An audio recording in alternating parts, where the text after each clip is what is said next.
ابن ببویا نے حضرت ابو طالب علیہ السلام سے روایت کی ہے کہ رسول خدا 8 سال کے تھے کہ جب حضرت ابو طالب نے شام کی جانب تجارت کے لیے جانے کا ارادہ کیا۔ اس وقت ہوا بہت گرم تھی جب حضرت ابو طالب نے سفر کا قصد کیا۔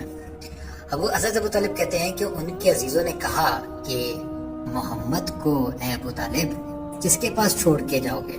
ابو طالب نے فرمایا کہ اپنے ساتھ لے کر جاؤں گا، کیونکہ مجھے کسی کا اعتبار نہیں، کس کے سپرد کروں؟ انہوں نے کہا، وہ لوگوں نے کہا کہ اس گرم موسم میں اس نگینے، اس چاند، اس مہتاب اور اضحیٰ کے چاند کو سفر میں لے چلنا مناسب نہیں۔ تو اس کا جواب حضرت ابو طالب نے کچھ یوں دیا کہ خدا کی قسم میں محمد کو جدا نہیں کر سکتا، میں اس کے لیے ایک محمل تیار کروں گا۔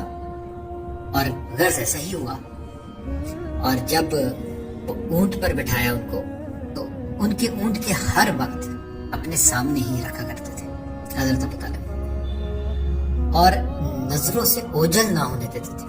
پھر حضرت ابو طالب کہتے ہیں کہ جب دھوپ تیز ہوتی تو ایک سفید بادل برف کی طرح کا آتا اور آپ محمد مصطفیٰ کو سلام کر کے آپ کے سر پر سایہ فگن ہوتا۔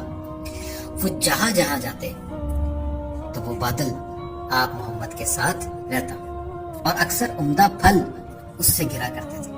حضرت ابو طالب واقعہ بیان کرتے ہیں کہ ایک دن اثناء راہ میں پانی کی قلت ہو گئی، اور حضرت ابو طالب کے قافلے والوں کا ایک مشک پانی کی، ایک اشرفی کی عوض وہ خریدا کرتے تھے، لیکن ان کے پاس حضرت کی برکت سے پانی بہت کافی تھا اور کسی وقت وہ کم نہیں ہوتا تھا۔ حضرت ابو طالب کہتے ہیں کہ وہ جس منزل پر ٹھہرتے آپ محمد مصطفیٰ کی برکت سے حوض بھر جاتے اور وہاں کی زمین سبزے سے بھرپور ہو جاتی، اور ہر وقت حضرت ابو طالب کے قافلے پر فراوانی اور فراخی حاصل رہتی۔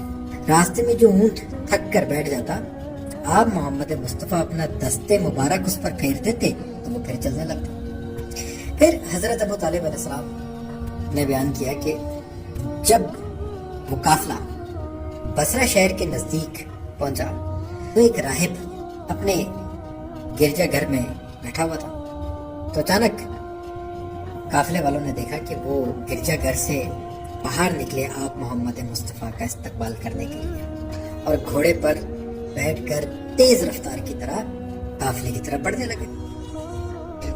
وہ جو راہب تھا وہ عیسائی تھا اور نصرانی مذہب سے اس کا تعلق تھا، جس کو بحیرہ کہتے تھے، جو کسی شک و شبہ کرنے والوں سے آشنا نہ تھا اور نہ کسی سے گفتگو کرتا تھا، بالکل خاموش رہتا۔ جو قافلہ بھی اس کی طرف سے گزرتا وہ کسی کا حال دریافت نہ کرتا۔ جب اس نے دیکھا کہ اس کا گرجا گھر نور سے اور روشنی سے چمک اٹھا، اور اسی لمحے حضرت ابو طالب اور حضرت محمد مصطفیٰ کے قافلے پر اس راہب کی نظر پڑی، تو اس نے آپ کو پہچانا اور کہا، جو کچھ میں نے پڑھا اور سنا ہے اگر سچ ہے تو وہ آپ ہی ہے اے محمد، آپ کے علاوہ کوئی اور نہیں ہو سکتا۔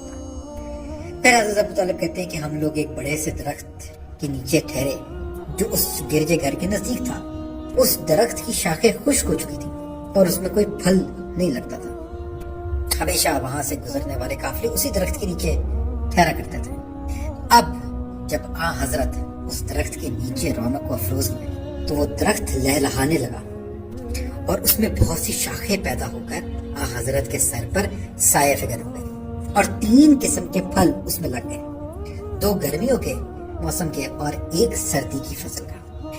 اب اہل قافلہ یہ حال دیکھ کر تعجب زدہ رہ گئے، تو بحیرہ کو بھی حیرت ہوئی، اس راہب کو، اس عیسائی راہب کو۔ اس نے اپنے ہاتھ سے اتنا کھانا لیا جو صرف حضرت کے لیے کافی تھا، کیونکہ وہ کھانا کسی کو نہیں دیتا تھا، وہ بات نہیں کرتا تھا تو کھانا کس کو دیتا تھا، لیکن حضرت کے لیے وہ کھانا لے کر آیا اور اپنے گرجا گھر سے باہر نکلا اور آپ کی خدمت میں حاضر ہو کر کہنے لگا کہ اس نورانی بچے کا کفیل کون ہے؟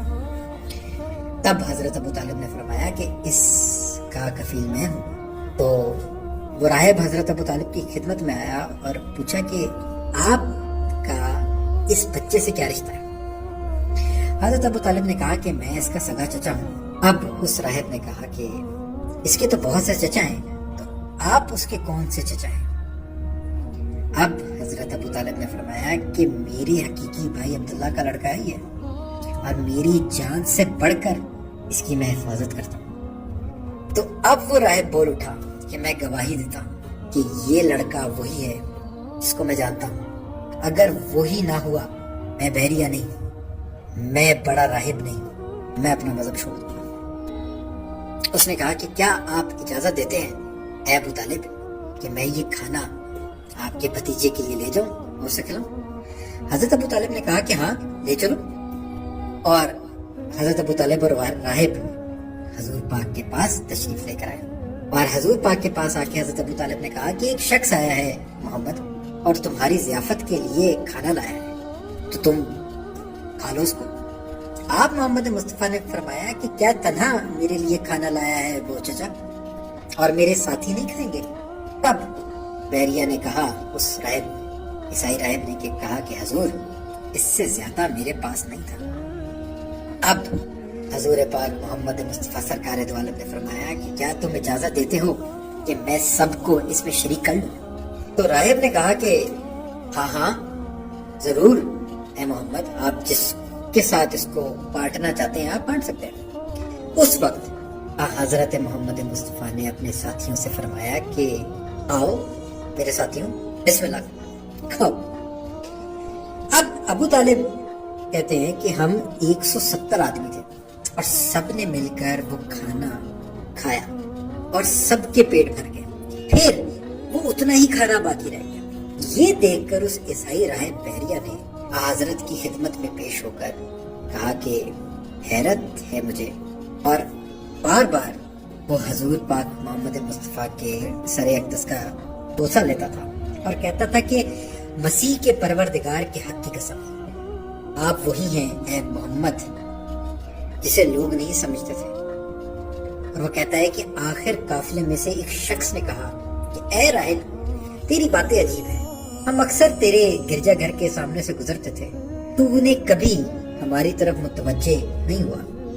تو عیسائی راہب بحریہ نے کہا کہ ہاں، لیکن اس مرتبہ میرا حال عجیب تھا اے بندہ خدا، میں وہ دیکھتا ہوں جو تم نہیں دیکھتے، اور وہ چند امور جانتا ہوں جو تم نہیں جانتے۔ یہ لڑکا ابو طالب کا بھتیجا جو اس درخت کے نیچے بیٹھا ہے، اگر تم اس کو پہچان لیتے جس طرح میں نے پہچانا ہے، تو بلا شبہ اپنی گردنوں پر سوار کر کے اس بچے کو شہروں میں پھراتے۔ خدا کی قسم جو کچھ تمہارا اکرام کر رہا ہوں تو صرف اسی لڑکی کی وجہ سے ہے، ورنہ میں تم میں سے کسی سے بات اور کلام کرنے کا روادار نہیں۔ جب یہ بچہ میرے گرجا گھر کے قریب سے گزرا تو میں نے اس کے آگے ایک نور دیکھا جو زمین سے آسمان تک بلند ہوا تھا، اور کچھ مردوں کو دیکھا جو یاقوت اور زمرد کے پنکھے ہاتھوں میں لیے ہوئے اس بچے کو جھل رہے تھے، اور ایک دوسری جماعت طرح طرح کے میوے لیے ہوئے ان پر نثار کر رہی تھی، اور یہ بادل ایک جو ان کے سر کے اوپر ہے ایسے سایہ کیے ہوئے رہتا ہے کہ جو کبھی جدا نہیں ہوتا۔ میرے عبادت خانہ ان کے استقبال کے لیے ایسے روشن ہو گیا جیسے مدتوں سے کسی جگہ کو کسی کے آنے کا انتظار تھا، اور پھر یہ درخت جو مدتوں سے خشک تھا اس میں شاخیں بہت کم تھیں، ان کے اعجاز اور ان کے قدموں کے برکت سے شاداب ہو گیا اور حرکت میں آیا۔ دوسری اور شاخیں نکل آئی اور 3 طرح کے پھل اس سے پیدا ہو گئے، اور یہ تمام حوض جو تم دیکھ رہے ہو بندہ خدا اس زمانے سے خشک ہو گئے تھے جب سے بنی اسرائیل کے حواریوں کے بعد ان کے اختلاف اور فساد پیدا ہوا۔ تو ہم نے اپنی کتاب شمون میں پڑھا ہے، شمون نے ان پر لعنت کی تھی اور فرمایا تھا کہ جب تم دیکھو ان حوضوں میں پانی نکل آیا ہے تو سمجھ لینا کہ اس پیغمبر کی برکت کے سبب سے ہے جو شہر حجاز میں ظاہر ہوگا اور مدینہ کی طرف ہجرت کرے گا، اور اس کی قوم میں سے اس کا نام امین اور آسمان میں احمد ہوگا، وہ نسل اسماعیل بن ابراہیم علیہ السلام سے ہوگا۔ خدا کی قسم یہ وہی ہے، یہ وہی ہے اور یہ وہی ہے۔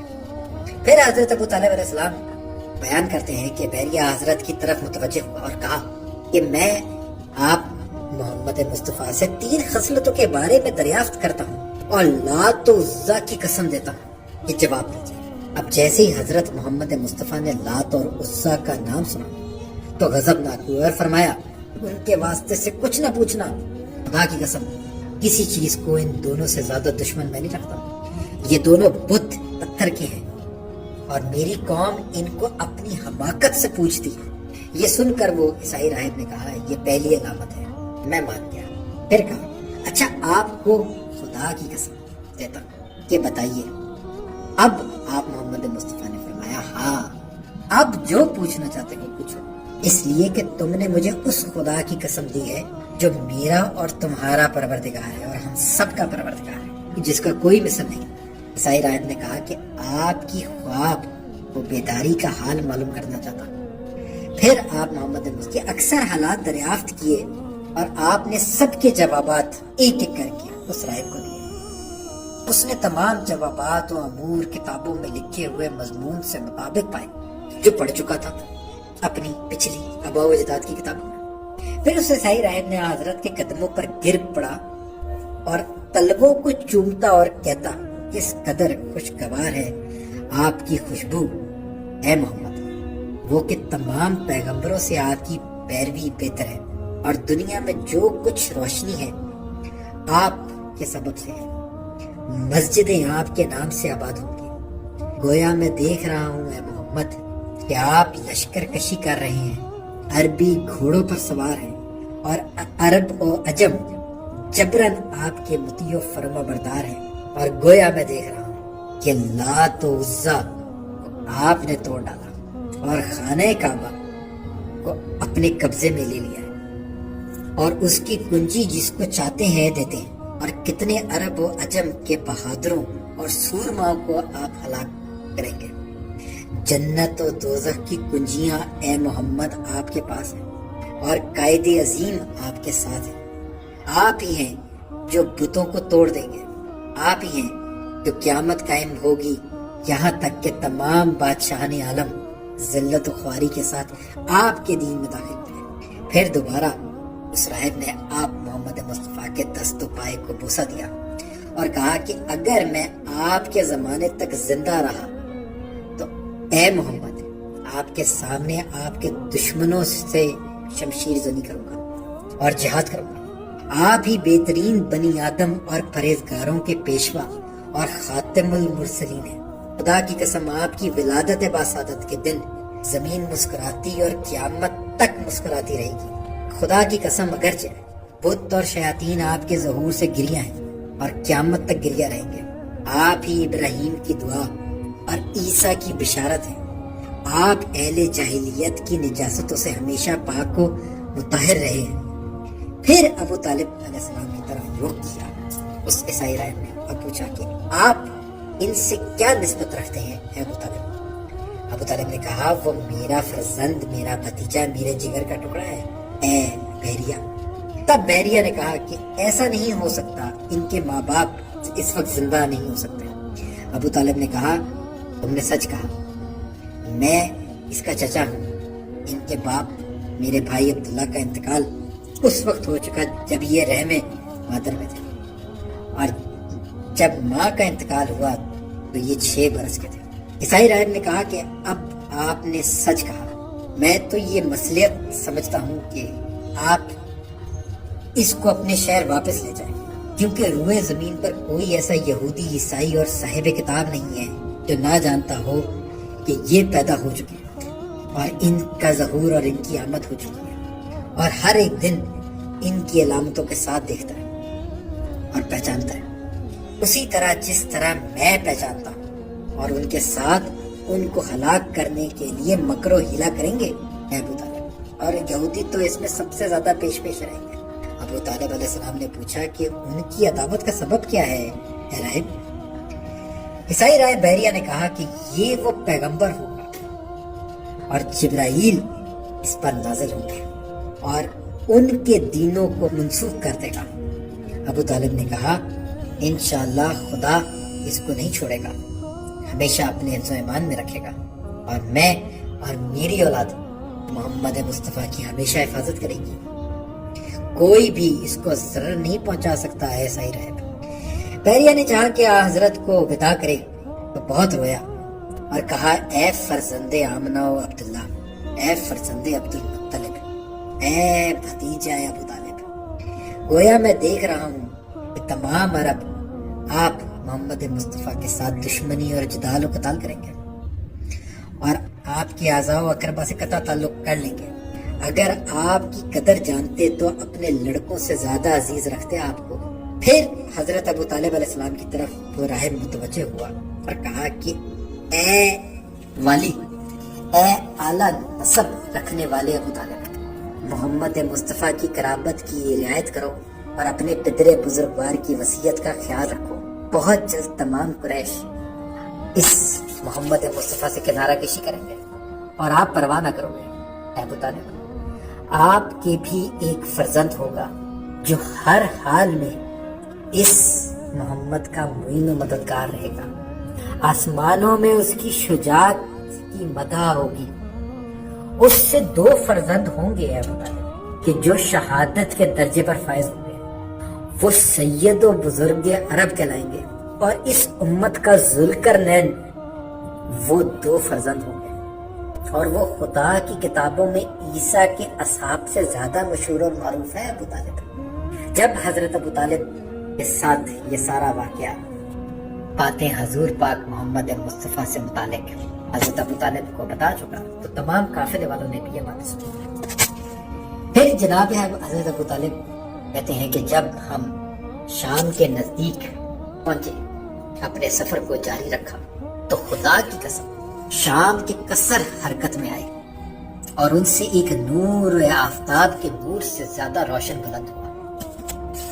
جب ہم لوگ شام میں داخل ہوئے، تماشائیوں کی کثرت سے بازار میں داخل ہونا ممکن نہ ہو سکا. ہر طرف سے لوگ آپ محمد مصطفیٰ کے جمال اور عدیم المثال کے نظارے کے لیے دوڑ پڑے اور آپ کے حسن و جمال اور افضل و کمال کا شہر تمام اطراف شام میں پہنچا. جس جس جگہ راہب اور عالم تھے حضرت کے گرد آ کر جمع ہوئے. علماء اہل کتاب کا ایک سب سے بڑا عالم جس کا نستور نام تھا 3 دن تک آتا رہا اور حضرت کے برابر بیٹھا کرتا تھا، لیکن کوئی گفتگو نہیں کرتا تھا، صرف خاموش رہتا تھا.